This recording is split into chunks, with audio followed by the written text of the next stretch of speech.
asalaamaaleykum da leen nag jàmm hôpital principal bu ndakaaru nag dafa def jéego gu am solo ci juróom-ñetti fan ci weeru décembre jëmale ci wàllu opération muy guleen nag ci Afrique sowu jant ndax dañoo amal ñaari opération yoo xam ne kenn ki jigéen la am juróom-ñetti fukki at yu teg ñaar ki ci des di ab góor gu am juróom-ñaar fukki at jéego bi nga xam ne moom lañ def ci boobule opération te waa Sud Quotidien di ko rafetlu nag mooy dañ leen opéré te xottiwuñu fenn ci ñoom. te boobule opération nag kenn mënu ko woon amal ci dëkk yi nga xam ne ñoo ñu sekk ngir amal ko kay dañ doon dem ci Maghreb ak ci Afrique du Sud waaye nag faaw ñu teg ci table bi liy tolloog fukki million ci kopparu CFA ndax dafa ànd ak ay jumtukaay yoo xam ne yu xarañ la ak lu mën a am daal jéego gu am solo la boo xam ne moom la suñu réew amal jëmale ci wàll wi dañuy des ak Sud Quotidien ndax naka yeneen ëttu yéenekaay yi ñu xëyandool yépp dañoo yóbbu ci assemblée nationale rawatina jàkkaarloo bi amoon démb ci diggante jëwriñ bi ñu dénk wàll biir réew mi ak député yi moom Mouhamadou Bamba Cissé xam le ne nag du kenn koo xam ne ci étudiants yi am nga ab gaañu-gaañu boo xam ne dafa bawoo ci ab bal boo xam ne dafa bawoo ci takk der yi di xam ne moom ci boppam moo joxe ay dégte yu wóor a wóor ñi nga xam ne ñooy takk der yi ne bu kenn jëfandikoo ab ngànnaay foofule ci université sàkku na ci recteur bi mu fexe ba ñi nga xam ne ñooy takk der yi nga xam ne ñoo duggoon ci biir université bi mu waxaat leen ñu génn foofule tey jile ci alxamis bi ñu des ak Mouhamadou Bamba Cissé bu ñu sukkandikoo ci Walf Quotidien ci wàllu yelwaan bi yëkkati marchand ambulant ci yenn ci bërëb yoo xam ne fa lañ nekkoon ak it naka sa du noonu ñuy nemmeeku ci réew mi xalaatu ci deltu benn yoon gannaaw tey kay la ci gën a dogu ci jamono joo xam ne nag député yi ñoom dal nañ bu baax a baax ci jëwriñ bi jëmale ci yenn xët-xët yoo xam ne mi ngi bawoo ci takk der yi ak it teg loxo bi ñu teg loxo yenn ci ay journaliste ñu des ak moom ministre de l'intérieur ndax ci biir Tribune ak réew mi quotidien nag nee na nëbbul benn yoon ni xaritu Ousmane Sonko la di premier ministre di xamle ne man dama ko bëgg waaye nag jëwriñ laa ngir sénégalais yépp Abdou Mbow faree ci kujje gi foofule ci assemblée nationale xamle ne nag yow nekkoo rek koo xam ne mooy layal premier ministre Ousmane Sonko waaye yaa waral layal lu ëpp fukki million ak juróom-ñett ci ay doomi réew mi tukki nemmeeku bi nga xam ne nag élimaanu jëwriñ yi di Ousmane Sonko amaloon ci Émirats arabes unis ci diggante juróom-ñetti fan jàpp fukki fan ak ñaar ci weeru septembre jeexitali ñu ngi koy tàmbalee gis li tax waa Sud Quotidien wax loolu lee ne ginnaaw loolu lee Ousmane Sonko démb ci àllarba bi dafa dalal ab délégation boo xam ne mi ngi bawoo ci boobu réew te ki nekkoon ci bopp ba di jëwriñ bi ñu dénk njënd meeg njaay mi foofulee ci waxtaan boobu la nag saytu nañu ba ràññee pàcc yi nga xam ne moom la ñu bëgg waa Émirats arabes unis lëkkaloog ñun jot nañoo déggoo ci fukki ponk ci ay projet yoo xam ne yu am solo la jëmale ci wàllu gaz fexe ba gën a ñoŋal li nga xam ne mooy wàllu fer ci suñu réew ak it samp ab comptoir bu yëngu ci wàllu wurus ci suñu réew loolu yëpp tax nag ba Le Soleil ne diggante Dakar ak Abu Dhabi dañoo baral mbir mi bu baax a baax wàllonken ne waa Émirats arabes unis dañoo ñëw songu Sénégal bu baax a baax jëmale ci jàppale ko ci wàllu koppar jëmale ba tey ci wàllu gaz quotidien ñu ngi ñuy xamal ne Sénégal dafa fas yéene def ay jéego yu am solo jëmale ci wàllu wi bamtuwaat liggéeyu yaakaar teranga ci loolee jëwriñ bii di Birame Souleye Diop dafa bëgg Petrosen wuutu waa Cosmos waaye nag faaw ñu génne luy tolloog juróom-ñetti milliards ci kopparu dollar ngir liggéey bi mën a tàmbali liggéey bi nag jëmale ci saytu yorinu CSE bu ki fi nekkoon premier ministre Aminata Touré tàmbali na bu ñu sukkandikoo ci waa l'informé waa L'As ak waa l'Observateur ñu ñuy xamal ne nag Mimi Touré dañu ko jébbal parquet judiciaire financier li ko waral mooy agent judiciaire bu nguur gi jébbal na pôle judiciaire financier rapport bi nga xam ne waa inspection générale d'État ñoo ko amaloon jëmale ci wàllu wi waaye nag am na lu ci jaaxal waa l'informé ginnaaw kàddu yi nga xam ne premier ministre Ousmane Sonko yëkkati na ko woon jëmale ci wàllu wi Aminata Touré nag moom nee na kontaan na ci lool ndax lenn rek a ko soxal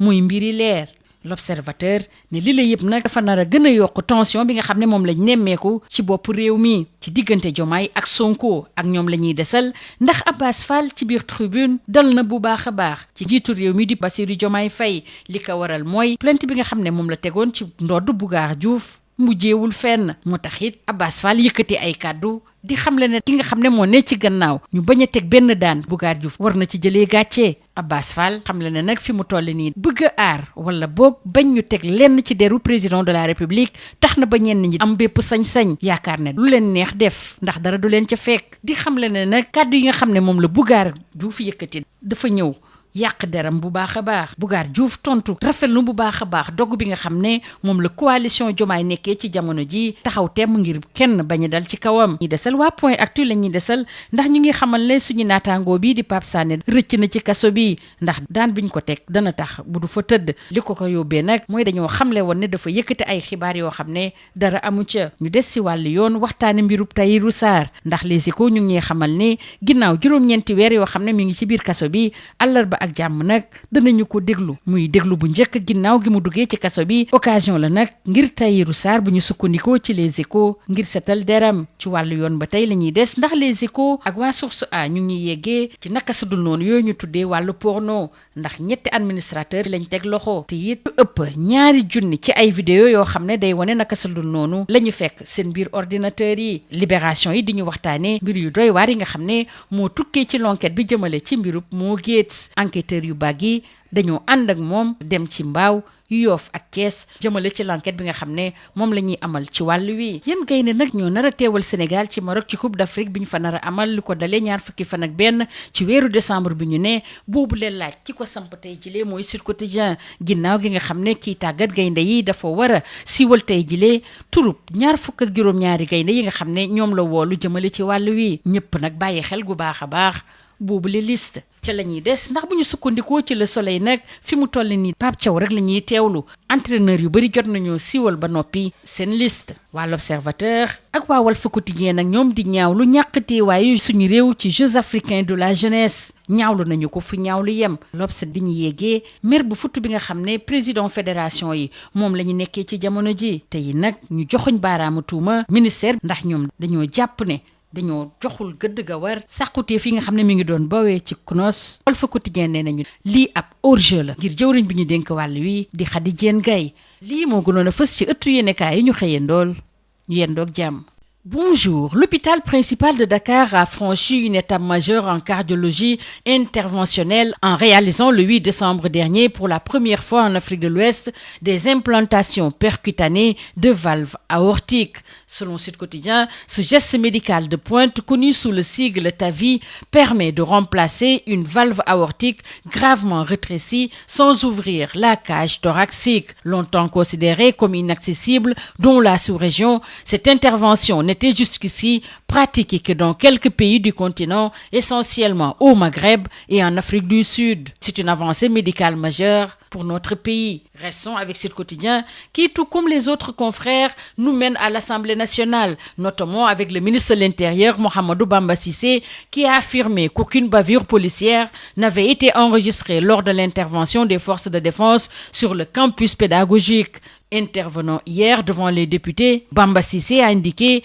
avoir lui-même donné des instructions strictes point d'armes à feu à l'université. D'ailleurs, il demande au recteur de lever la franchise universitaire dès aujourd'hui. Restons avec le ministre de l'Intérieur, Bamba Cissé, qui, relativement à la lutte contre la mendicité, le déguerpissement des marchands ambulants et le vagabondage, est droit dans ses bottes, intime conviction de Walf Quotidien. Dans Tribune et Rewmi Quotidien, le ministre de l'Intérieur assume son amitié avec Ousmane Sonko et déclare devant les parlementaires, je cite, « Demain, bëgg Sonko, mais je suis un ministre de la République ». Et Abdou Mbow, du groupe parlementaire Takku Wallu de l'opposition, rétorque ce qui suit. Vous n'êtes plus l'avocat du Premier ministre, mais de plus de 18 millions de Sénégalais. Maintenant, restons à l'Assemblée nationale avec cette fois-ci l'évidence qui s'intéresse à l'examen du projet de budget du ministère de la Pêche. Entre budget et inquiétude, les députés sonnent l'alarme sur l'avenir de la pêche. Selon Sud Quotidien, la visite officielle effectuée par le Premier ministre Ousmane Sonko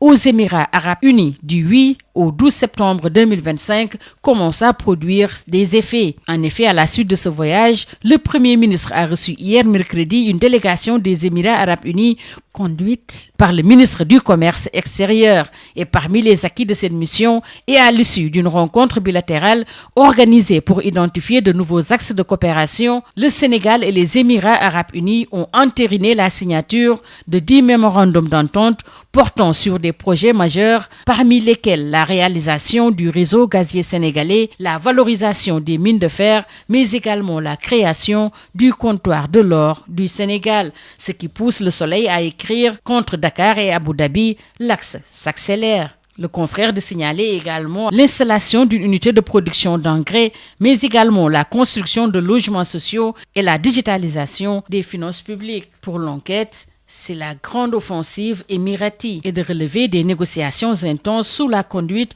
du ministre des Finances et du Budget, Cheikh Diba. Au même moment, le quotidien renseigne que l'État nage dans le gaz avec la reprise de Yakar Teranga. Le ministre Birame Souleye Diop veut remplacer Cosmos par Petrosen. Il faudrait au minimum 6 milliards de dollars pour commencer l'exploitation. Transmission du rapport de l'IGE à la justice, Mimi Touré est livré au parquet judiciaire financier. Intime conviction de l'informer. Le confrère d'informer que l'agent judiciaire de l'État a transmis au pôle judiciaire financier le rapport de l'inspection générale d'État portant sur la gestion du CSE d'Aminata Touré. Et selon le confrère, c'est un timing qui interroge après les sorties de l'actuel Premier ministre Ousmane Sonko contre l'ancienne Premier ministre. Mimi qui se dit soulagée de pouvoir enfin s'expliquer. Mimi Touré est tout simplement dans l'œil du cyclone selon l'AS. Au même moment, Tribune d'informer que Abbas Fall, le maire de Dakar, lance une attaque frontale contre le président de la République,